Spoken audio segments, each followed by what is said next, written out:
You guys hear that? Sirens in the background? Pretty faint right now, but it might get louder as we continue the intro to the show. And of course, they're probably on their way to extinguish a fire somewhere around here, and they're going to drive right by this fire, knowing damn well that they can't extinguish it because we have a jam packed show for you all today. Super excited to have you guys join us. It is a beautiful Sunday afternoon. We are one day removed from week 4 of the college football season. I am your host, Cameron Rodriguez. This is the CFB Whispers show. And for those of you who don't know, which is probably all of you because this is a brand new show, I would like to kick things off with setting what the expectations should be from our end to you all as the viewers. And we will be releasing new shows weekly, specifically on Sundays, where we'll give our reactions from what happened that week of the college football season. And then as we continue to grow, we're going to obviously release more videos. But we can't do any of this without your all support. And our first goal for the show is to reach 100 subscribers. So without your all's help, we won't be able to do that. It's absolutely free, doesn't cost you a dime. If you don't mind, just right now, go down, like, subscribe, share. This is a show for football connoisseurs, people who are religious about college football just as much as we are. We want to say that this is a show for the people, but we also don't want to be cliche like everyone else. Just know that we mean it when we do say that, and we want as much feedback from you all as we can possibly get. So please, again, remember, if you were to look at any college football show and think about what you could relate it to or compare it to or what type of show you would like to listen to, this is essentially like a barbershop, but in relation to college football. So there are no rules. So we just need as many opinions and thoughts and just suggestions in terms of content that you guys would like to hear, because we do not cover specific teams. Now, you will hear us cover teams more than once on a weekly basis because that's just what we're mostly familiar with, not because we're basically a fan of it. But until we start to hear what you guys would like to, hear us discuss, that's what we're going to do. And it's always more fun when we get your all's opinions on topics moving forward anyways. So thank you guys for that. If you don't mind, please go ahead and like, subscribe, and follow us. Share this. This is Barber Talk, but in relation to football. Now, with the CFB Whisper show, whenever I say what's the play, just understand that that is another word for agenda or docket. It's basically going to be what we're going to discuss. And as you can see here, we've already gone over what the show expectations are. We will be diving into the state of the program, but very briefly. And then, of course, more than likely, the main reason why you all are here, that is week 4 recapping, where we'll give our opinions and thoughts, and we want to hear what you guys think as well. Now, moving on into, went ahead there. Moving on into the state of the program. What I mean by state of the program, I mean the University of Florida. I don't even know if they know what's happening there. Billy Napier, it's not a matter of if, it's only a matter of when. He essentially almost lost his job a week ago. I'm sure Florida fans were pretty disappointed. I know that they're actually excited that they got a win against Mississippi State over the weekend. It was on the road, and it was their first win against an FBS team in probably, the last 7 games. I believe they were on a 7-game losing streak. So that can always be tough. I know that Dan Mullen was obviously fired and let go because they say that he lost the culture and he didn't know how to recruit. And that's the reason why they brought Billy in there so that he could come in. Billy ended up having a pretty steep hill to overcome. I mean, the program really was in shambles, but not as much as it is now. I mean, the guy's had 3 years essentially to turn the program around, and he's done that in one way. He has turned over the roster pretty well. I mean, Florida has a ton of talent all over the field. The only issue is Billy Napier doesn't know how to utilize it. So, and that's being proven on the field. I mean, you don't just go out there and get the number 1 quarterback in the class and the number 1 defensive end in the class and basically a bunch of other studs at the wide receiver position and in the secondary or along the linebacker position. I mean, that group looks absolutely insane. But when Florida goes out there to play, none of those players are on the field. And when they are on the field, they make an impact, but yet they never see the field again after they make a play. If you want proof of that, just look at the running back position, right? Montrell Johnson did absolutely incredible when he first came on a couple of years ago when Billy Napier first got the job. It seems like he's done nothing but digress ever since. Florida does have a stable of running backs that are actually impressive. Like you have Jaden Ball and then, of course, Caden Daniels. And then Jacoby Jackson, they've done absolutely insane. When they get their opportunities, they definitely make the most of it. And then what will happen is Jaden Ball will come in, he'll have an explosive run, or maybe Jacoby Jackson will come in and run somebody over. And then you have Montrell Johnson come in out of nowhere. And I know for you Florida fans, if you watched the game, he got called for that basic, block that was an illegal block, which we all know if you've seen the replay, that wasn't accurate. But it was still something that he contributed towards. He jogged a lot. It just seems like there's not a lot of fire. Now, he did come out in the second half, and it did seem to be a bit different at that point. But still, regardless, Billy Napier does not know how to not only develop, but he doesn't know where to put these players. He's got all the talent that he needs to be a much better program and football team than where they are right now. But until he can figure that out, I have no idea. And it really starts with culture, in my opinion. I mean, these players, in a lot of ways, are undisciplined. They haven't been disciplined since he's been there, and there's really no accountability. And at the end of the day, too, you really have to sit back and think about how these teams take on the persona of their head coach. And Billy Napier just has no fire. He has no drive, no passion. Now, he is a good person in reference to like leadership talk. I do believe that he has the best interest for the players from a man perspective and a personal development perspective, but not from a football development perspective. And I think that that's pretty obvious when you watch them play. All in all, the state of the program is pretty bad. I'm totally shocked that Florida isn't any better. They had an opportunity a couple of years ago to take that next step and kind of get a jump on the other in-state universities. Didn't obviously happen. You had Florida State. They found a rocket in a bottle last year. Norvell should have been fired, in my opinion, before last season even happened. But then when he has the season that he had, and it seems like he's declined even worse than what Billy Napier is right now, which a lot of Florida fans, even myself included, would say, how is that even possible? Miami was stuck in a damn like iceberg, like the Avatar, for the last 20 years. And here they are out of nowhere resurrecting, and they seem to be a program that's on the up. USF, they are obviously doing their thing. They got an up and coming coach. Hell, Florida might even consider looking into him, but I don't think that Florida wants to take another chance at, another FBS unproven coach. I mean, they've done that, the last few times, specifically with Billy Napier. I mean, I know Billy Napier did really good at, Louisiana, but that's obviously not transitioning. And then he wants to bring in those players that they used to win a conference title over there and think that they're going to compete in the SEC. And in some cases they do, but it's not consistent. And a lot of that has to do with development. So at the end of the day, Billy Napier has been given a pretty solid and fair opportunity, in my opinion. I know the Florida fan base is impatient, but do you blame them? I mean, the standard there has always been championship, or if you're not going to win a championship, at least contend for one or look competitive in the games that you're playing. And that doesn't seem to be the case either. So it's only a matter of time. So for you Florida fans, just hang in there. I'm sure Florida will find their way. If they get Lane Kiffin, you guys will more than likely find the coach that you've been long awaiting for. Anyways, but we'll have more discussion on the Billy Napier and the state of Florida moving forward, because I know I'm not the only one that's super shocked with where they're at and how they got there.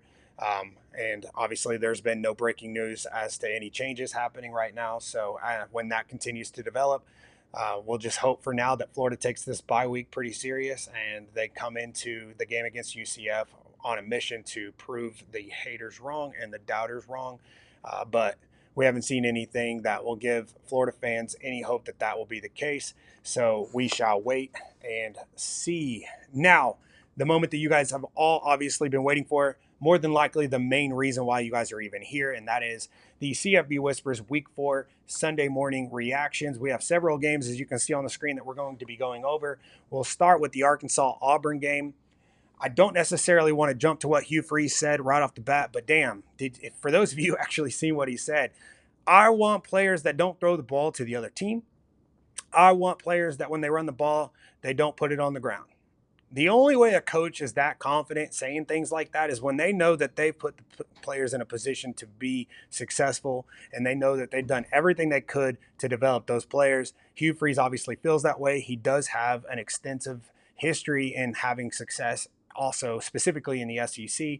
So, I feel bad for the guy, but I feel even worse for the players, right? Because even if you are putting your team in that position to be successful, and I understand accountability is a real thing, I don't believe that head coaches should go on air and basically just negatively publicize their team like that, or players specifically. But whatever the fuck you got to do to light a fire under your players' ass to kind of get them up, because nobody likes to lose, just make it happen, right? Just if it were me, I would hope that there are some conversations happening behind the scenes, and there are a lot of, thoughts and and just people bouncing ideas off of each other as to where the program's at and how and what they need to do essentially to turn that around. Now, moving on into the USC Michigan game, I'll tell you this right off the bat in the first half, I thought Michigan was dominating the line of scrimmage on both sides. I mean, I don't even think it was close.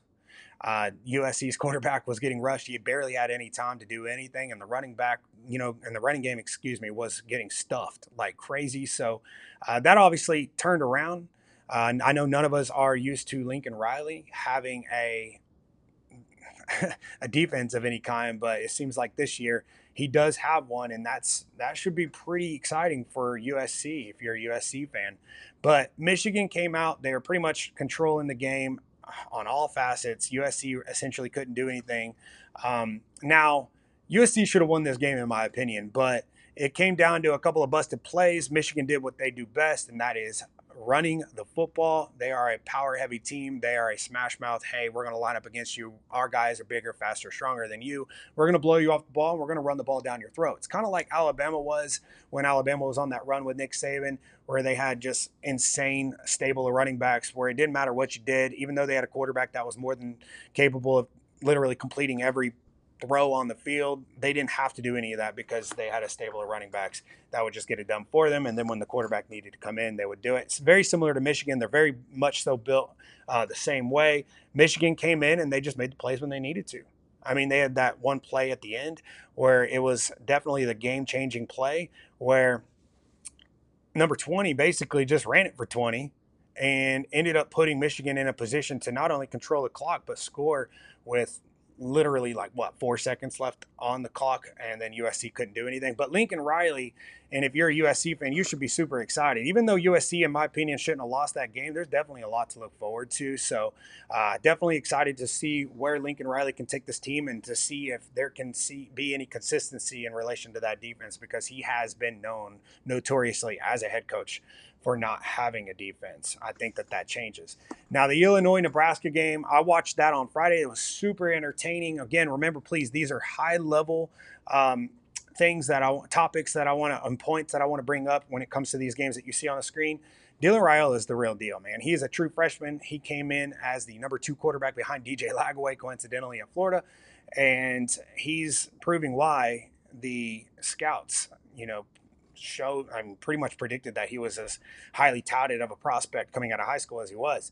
I do think that the lights got a little bit too bright for him, as that game continued. But man, if you're a Nebraska fan, kind of similar to Miami, you guys have been hiding in an iceberg for the last 20, 30 years, probably even longer than Miami. So to see Nebraska be good is definitely what is good for college football.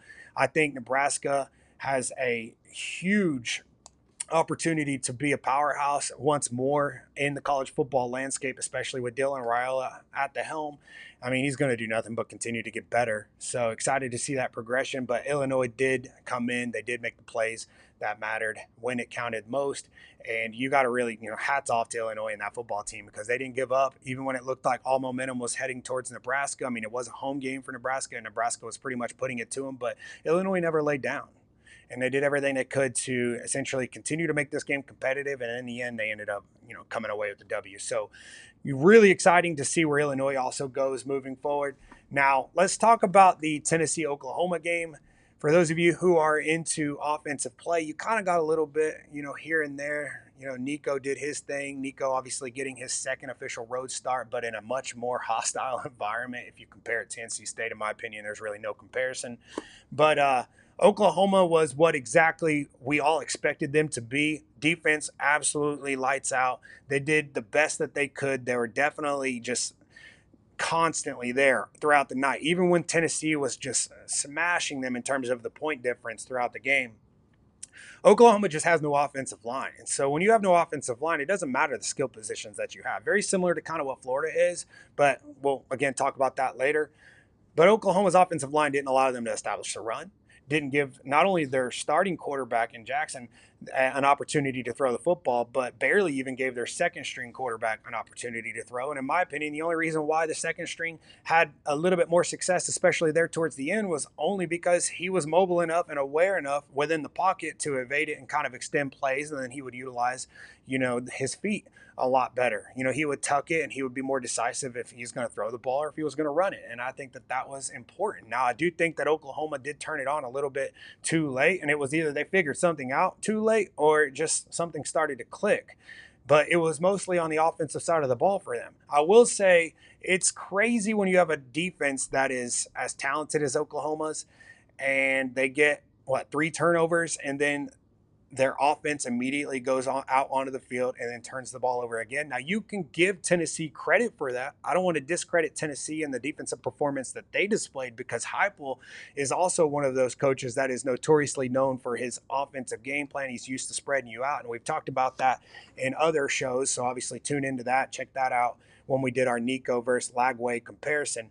I think you guys would enjoy that. But Heupel has not really had an elite defense really his entire time, unless you go back to UCF. UCF did have an elite defense for a couple of years. His last years there, they looked pretty good. I remember there was a play specifically where there was a defensive cornerback, I want to say it was for sure, that when Joe Burrow threw an interception in the bowl game, he just absolutely annihilated Joe Burrow. And I think that that's starting to come to fruition for Tennessee. And I think that if you're a Tennessee fan, you should be excited as far as the trajectory and the program and where they're headed as well, because Tennessee looks completely different than what most people would have envisioned Tennessee to be, because they, like Miami, like Nebraska, have been down for a very long time. It's been a very long time coming for them to return to the elite blue bloods of college football. So, excited to obviously see them take that step. Again, college football isn't what it is when Tennessee is down. College football is a better place when Tennessee is up. And I say that for all the programs that have essentially been obsolete for the last 20 to 30 years. So, but all in all, Nico performed well. Nico did obviously turn the ball over several times. He is a true sophomore, a redshirt sophomore. So you do kind of expect that, but the throws that this guy can make, just how aware he is with everything going on around him, how calm his presence is. He definitely understands what Heupel's offensive scheme is, what he's looking at, what to expect, and he doesn't ever seem to be throttled in any way. So that's really exciting. That offensive line is doing their thing to give him enough protection. And that running back game, and the running backs, they're obviously impressive alone. They're essentially what opens up everything for Nico. I know Nico gets a lot of the credit, as he should, because he does lack the experience, but that skill level and the ceiling and the potential that he's showing right now is just like, whoa. Like, we are either experiencing a potential Heisman Trophy winner in the quarterback, or at Nico moving forward, or we're experiencing just Tennessee, man, turning the corner. So Tennessee came in, they obviously handled their business, and they did exactly what they knew they were going to do. A lot of people wanted to play this out to be a Heupel, revenge tour, or Heupel, going back to Norman. I'm sure a lot of that played somewhat of a role, but at the end of the day, Tennessee wanted to go in there and they wanted to prove a point, and that is that they are back as a true SEC, not only contender, but a national title contender. So definitely looking forward to seeing what they can do. Oklahoma, hopefully they're able to figure out their offensive, struggles. They did start a second string quarterback who happened to outperform their first string, so there might be a quarterback controversy in Norman. I don't know. I digress. We'll figure that out as time goes on. But moving forward to Vanderbilt, Missouri, really not much to say here. Missouri had a lot of hype going into the season, as they should. I mean, they definitely didn't want to be known as a team that found lightning in a bottle from a year ago, because they essentially returned everybody from last year's team.